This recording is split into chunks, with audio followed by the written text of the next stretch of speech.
आदित्य ठाकरेंवर वरळी विधानसभा मतदारसंघातल्या कामावर ट्विट केले, काय भूमिका आहे? आजच्या वर्तमानपत्रांमध्ये बातम्या झळकल्या आहेत. मुंबई महानगरपालिकेचं खरं तर कर्तव्य जी आहे त्या कर्तव्यामध्ये स्मशानभूमी विकसित करणं आणि त्या सोयी निर्माण करून देणं हे महानगरपालिकेचं कर्तव्य आहे. वरळी भागामध्ये ज्या ठिकाणी सन्माननीय राज्यातले पर्यावरण मंत्र्यांचा मतदारसंघ आहे, त्या मतदारसंघात सुद्धा मुंबई महानगरपालिकेवर 25 वर्ष शिवसेनेची सत्ता असून सुद्धा त्या वरळीच्या स्मशानभूमीची अवस्था अतिशय बिकट, वाईट, जनतेला त्रास देणारी आहे. मग ती सुद्धा व्यवस्था नीट करण्यासाठी देणगीमधून खाजगी व्यावसायिकाकडून आणि संस्थेकडून, खाजगी संस्थेकडून त्याचा विकास होतो आहे. सुशोभीकरण आणि इतर सुविधा निर्माण केल्या जात आहेत. मग सन्माननीय आदित्य ठाकरेजींना आमचा सवाल आहे, 18,000 कोटी रुपये महानगरपालिकेचे घेऊन समुद्राचं पाणी तुम्ही गोड करायला निघालात. दुसऱ्याच्या मतदारसंघामध्ये कामं करण्यासाठी निधी द्यायला निघालात आणि तुमच्या मतदारसंघामध्ये जनतेसाठी आवश्यक असलेल्या वरळी स्मशानभूमीकडे मात्र महानगरपालिकेचं दुर्लक्ष का? जनतेला तिकडे त्रास का? देणगीतूनच तिथला स्मशानभूमीचा विकास होतोय.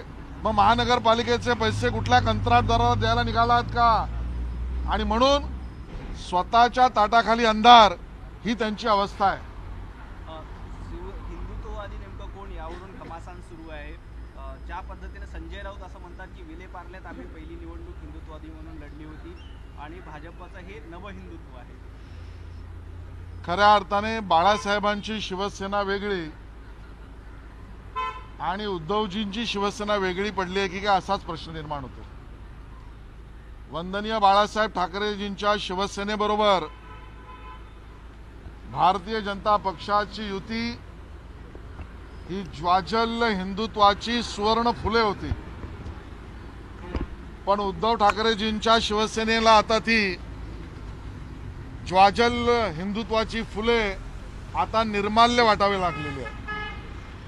आणि म्हणून त्या काळामध्ये देशातल्या वातावरणामध्ये मुस्लिमांचं होत चाललेलं काँग्रेसकडूनचं लांगुल चालन, शहाबानूच्या केसमध्ये भारतीय संविधानाचे सुद्धा उडवलेले धिंडवडे, राम जन्मभूमीच्या विषयातलं आंदोलन, त्या ठिकाणी असलेल्या लांगुल चालनाच्या विरोधात समग्र हिंदुस्थान हिंदुत्व म्हणून एकत्र येणं, या विषयावर काम करणाऱ्या राष्ट्रीय स्वयंसेवक संघाच्या मुशीतून निघालेल्या भारतीय जनता पक्षाने प्रथम राष्ट्र म्हणून हिंदू, हिंदुत्व आणि हिंदुस्थान यासाठी जो बरोबर येईल त्याला बरोबर घेऊन या देशामधला प्राण एका अर्थाने पुनर्जीवित करण्याचा प्रयत्न केला, ज्यामध्ये वंदनीय बाळासाहेब ठाकरेजींचं सुद्धा योगदान आहे. आणि म्हणून वंदनीय बाळासाहेब ठाकरेजींशी असलेली आमची युती ही वैचारिक युती होती.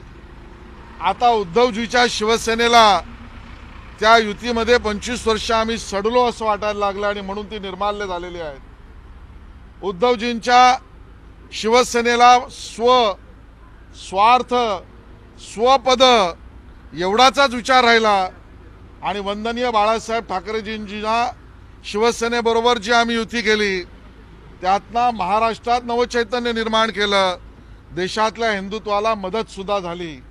आणि म्हणून वंदनीय बाळासाहेब ठाकरेजींच्या शिवसेनेबरोबरची आमच्या युतीचा आम्हाला अभिमानच आहे. पण हिंदुत्ववादी कोण हा जर प्रश्न विचारायचा असेल तर उद्धवजींच्या नेतृत्वातल्या शिवसेनेला आम्हाला विचारावं लागेल. कार सेवक जेव्हा आम्ही करत होतो तेव्हा तुम्ही कुठे होतात? 370 कलमाच्या विरोधात लढा देण्यासाठी माननीय नरेंद्र मोदी सुद्धा लाल चौकामध्ये काश्मीरमध्ये जाऊन भारताचा झेंडा लावत होते, त्यावेळेला तुम्ही कुठे होतात? आणि त्यामुळे ज्या वेळेला आपला युद्धाचा प्रसंग आला त्यावेळेला तुम्ही कुठे होतात हा प्रश्न सुद्धा या शिवसेनेला विचारावा लागेल. आणि म्हणून आजच्या शिवसेनेने याचं उत्तर द्यावं की आजूबाजूच्या राष्ट्रातील हिंदूंना भारतात शरण येण्यासाठी जो CAA कायदा झाला त्या हिंदूंना शरण येण्याच्या कायद्याला तुम्ही विरोध का केलात? देशामध्ये बांगलादेशी किंवा अन्य कुठलाही नागरिक असता कामा नये म्हणून NRC झाली पाहिजे ही चर्चा होती. त्या NRCला तुम्ही विरोध का केलात? 1992 आणि 93च्या दंगलीत नंतर झालेल्या बॉम्बस्फोटात ज्या याकूब मेमनने बॉम्बस्फोट घडवले सुप्रीम कोर्टाने मान्य केलं. त्या याकूब मेमनला फाशी नको असा म्हणणारा मंत्री ठाकरे साहेब तुमच्या मंत्रिमंडळात का आहे? जो शर्जील उस्मानी भारताच्या संसदेवर हल्ला करणाऱ्या अफजल गुरुला फाशी दिली म्हणून सुप्रीम कोर्टाने दिली, त्याची बरसी मनवतो. त्या शर्जील उस्मानी बरोबर आणि त्याचं समर्थन करणारे मंत्री उद्धवजी तुमच्या मंत्रिमंडळात का आहेत? राम वर्गणीची थट्टा तुमचे प्रवक्ते का करतात? राम जन्मभूमीच्या विषयामध्ये जागेवरना अनाठाई वादळ उठवण्याचं काम तुमचे प्रवक्ते का करतात? आणि जय श्रीरामला विरोध करणाऱ्या ममता बॅनर्जी तुम्हाला नेत्या का वाटतात? याची उत्तरं आजच्या शिवसेनेने उद्धवजींच्या शिवसेनेने दिली पाहिजेत. असलम शेख हे मालाडमध्ये टिपू सुलतान मैदानाचं लोकार्पण करणार आहेत उद्या. कोण? असलम शेख पालकमंत्री. टिपू सुलतान मैदानाला देखील आमंत्रण आहे. खऱ्या अर्थाने आपल्या संस्कृतीचा हिंदुत्वाचा आपल्या मातीचा विसर पडला की सत्तेसाठी लाचारी म्हणजे काय करावी लागते हे उद्धवजींच्या शिवसेनेने याचा आज उत्तर देण्याची गरज आहे. टिपू सुलतानाच्या नावाने काही त्या ठिकाणी वास्तू उभी राहते, ती सुद्धा तो व्यक्ती उभा करतोय, तो मंत्री उभा करतोय ज्याने याकूब मेमनचं समर्थन केलंय.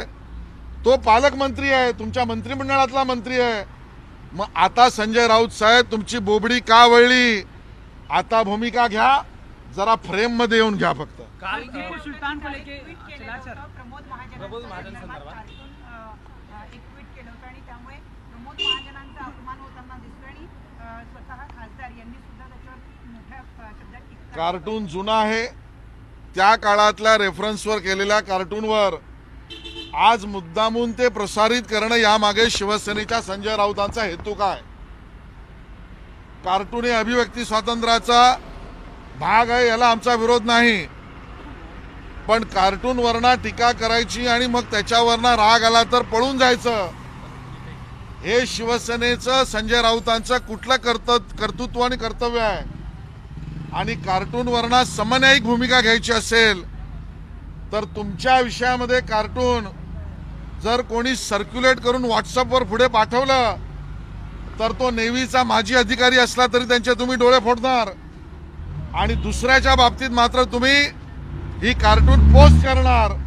संजय राऊत दुटप्पी भूमिका घेऊ नका.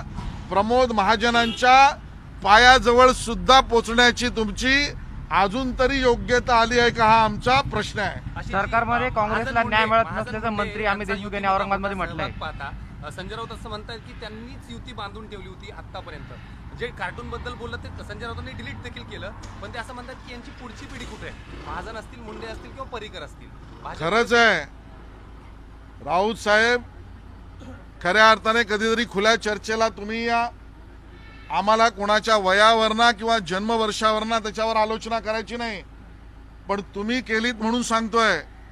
66ला शिवसेनेचा जन्म, तुमचा जन्म 61चा आहे आणि तुम्ही स्वतःला शिवसेनेचे इतिहासाचार्य कधीपासून म्हणायला लागलेत.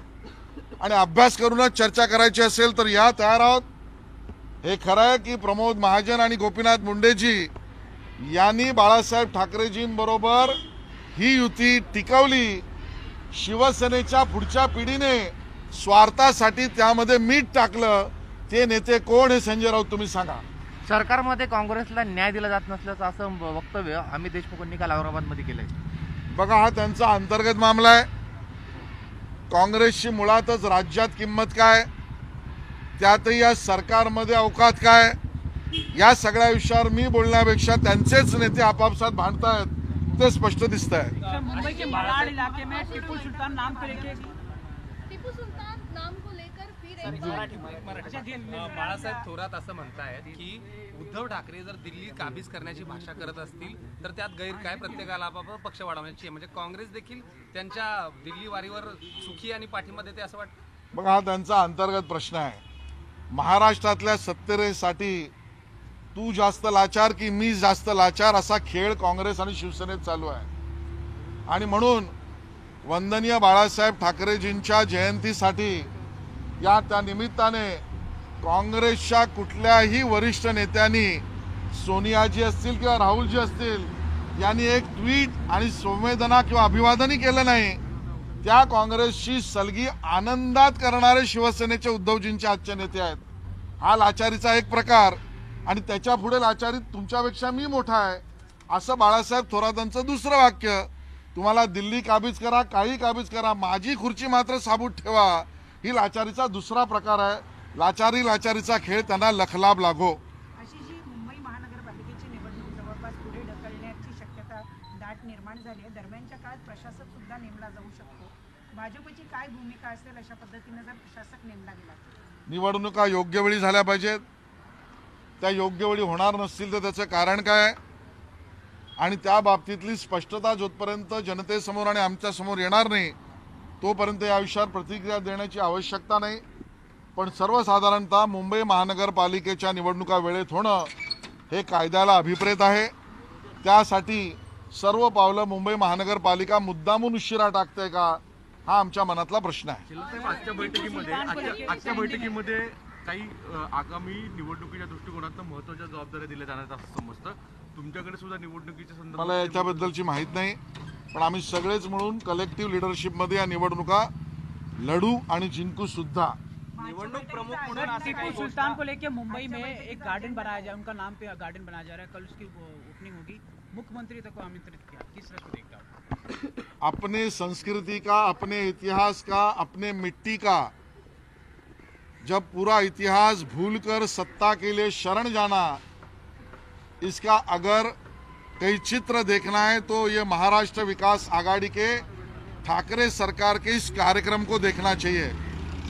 टीपू सुल्तान नामकर आक्रामक ने जो हिंदुस्तान पर आक्रमण किया, उस टीपू सुल्तान के नाम से माननीय उद्धव ठाकरे जी के सरकार में ही बैठे हुए एक मंत्री का एक वास्तु निर्माण करना और उसके ऊपर उद्धव ठाकरे जी की शिवसेना ने चुप्पी साध लेना, अपने आप में ये दोगलापन और ढोंगीपन ये शिवसेना का है और इस प्रकार के कार्यक्रम का हम विरोध करते हैं. सर, हिंदुत्व का मुद्दा लेकर फिर एक बार घमासान दिखाई दे रहा है. आपने भी ट्वीट किया था, क्या कहेंगे इस ट्वीट? बीजेपी वही शिवसेना कह रही है कि बीजेपी के नए हिंदुत्व है ये. सर, सबसे पहले तो हिंदुत्व की इस धारा का प्रचार प्रसार और निर्माण ये राष्ट्रीय स्वयंसेवक संघ ने 1940 में किया.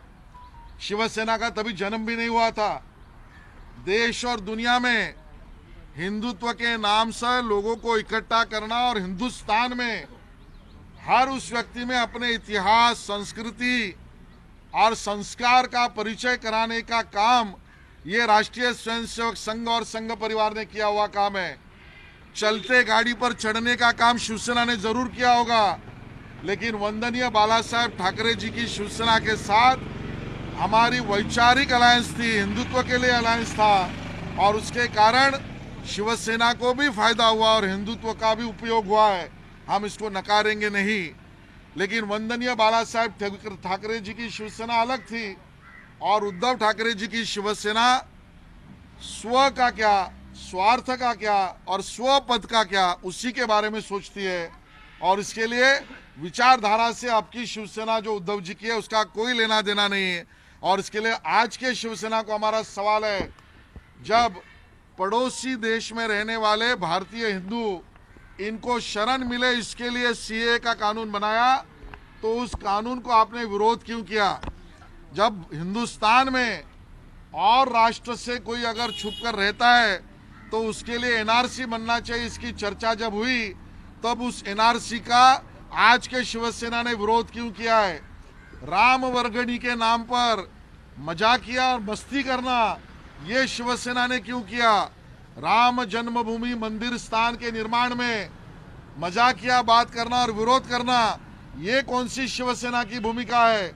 मुंबई में 1992-93 के बाद जो बॉम्ब ब्लास्ट हुए, उसका प्रमुख आरोपी जो याकूब है मेमन, उसको सुप्रीम कोर्ट ने भी फांसी दी। उसको फांसी नहीं देनी चाहिए। इस प्रकार के याकूब का समर्थन करने वाला ठाकरे साहब के सरकार में मंत्री क्यों है? और इस प्रकार से अपने संस्कार, संस्कृति और बाला साहब के विचारों को त्याग कर आज की शिवसेना कौन सा हिंदुत्ववाद कर रही है, इसका पहला वो जवाब दे। सर, बैलेट पेपर को लेकर फिर एक बार शिवसेना ने मांग की है। उनको ऐसा लगता है कि जो वोटर है उनके मन में कहीं डर है, तो बैलेट पेपर होना चाहिए। डर वोटर के मन में नहीं है राउत साहब, डर आपके मन में है, क्योंकि आपका पराभव होना निश्चित है। मैंने पहले भी आपको चैलेंज किया था, आज एक फिर बार कर रहा हूं। जितने भी प्रचार के लिए स्टार या मुंबई से कोई लिटिल स्टार आप लेकर जाइए, लेकिन आप जितने चुनाव की सीटें वहां लड़ोगे उसमें किसी पर भी आप डिपॉजिट नहीं बचा पाओगे। और राउत साहब, गोवा में आपने एक भी सीट पर डिपॉजिट बचाया तो आप जहां चाहेंगे वहां पर भोजन और चाय दोनों में देने के लिए तैयार हो। आज मराठीत एक ballot paper Hindi sir, UP election को लेकर फिलहाल बीजेपी की बैठक चालू है, तो यूपी इलेक्शन और बीएमसी इलेक्शन को लेकर क्या कुछ प्लान है? भारतीय जनता पार्टी ये मुंबई इलेक्शन के लिए माननीय देवेंद्र जी के नेतृत्व में, माननीय अध्यक्ष मंगल लोढ़ाक जी के नेतृत्व में आज एक बैठक और उसकी पूर्व तैयारी करेगी। और यूपी के बारे में मैं कुछ कहूँ, इसकी जानकारी मेरे पास आज नहीं है। तो क्या पूरी तैयारी के साथ अभी मुंबई महाराष्ट्र बीजेपी जो है वो 5 राज्यों में जाने वाली है? 5 राज्यों में जहां पर भी जिम्मेवारी जिस पदाधिकारी, कार्यकर्ता और नेता को दी है, फिर वो गोवा हो, उत्तराखंड हो, उत्तर प्रदेश हो, मणिपुर हो और कोई हो, वहां पर हमारे कार्यकर्ता जाएंगे। लेकिन मुंबई महानगर पालिका के चुनाव की तैयारी राज्य के अन्य महानगर पालिकाओं के साथ भी हमने शुरू की है। कुछ रणनीति तय हो गई है? तो रणनीति सार्वजनिक थोडी की जाती है। सर, संजय राऊत असं म्हणतायत की मतदारांना भीती आहे की बॅलेट पेपरवर निवडणुका झाल्या तर काय नेमकं समोर येईल, परत एकदा बॅलेट पेपरवर भीती मतदारांच्या मनात नाही, भीती राऊत साहेब तुमच्या आणि शिवसेनेच्या मनात आहे। आणि म्हणून पुन्हा एकदा सांगतो की गोव्यामध्ये तुम्ही कितीही जागा लढवा, स्टार घेऊन जा किंवा लिटिल स्टार मुंबईतला घेऊन जा, तरी मुंबईतल्या या लिटिल स्टारला घेऊन गेल्यानंतर सुद्धा गोव्यातल्या लढणाऱ्या सर्व जागांवर तुमचं डिपॉझिट राहणार नाही। आणि एकाही जागेत राहिलं तर राऊत साहेब तुम्ही आमचे मित्र आहात, तुम्ही सांगाल त्या ठिकाणी माझ्या ऐपतीत असेल ते जेवण आणि चहा मी तुम्हाला देईन। बहिणाबाईंची जात्यावरची ओवी म्हणजे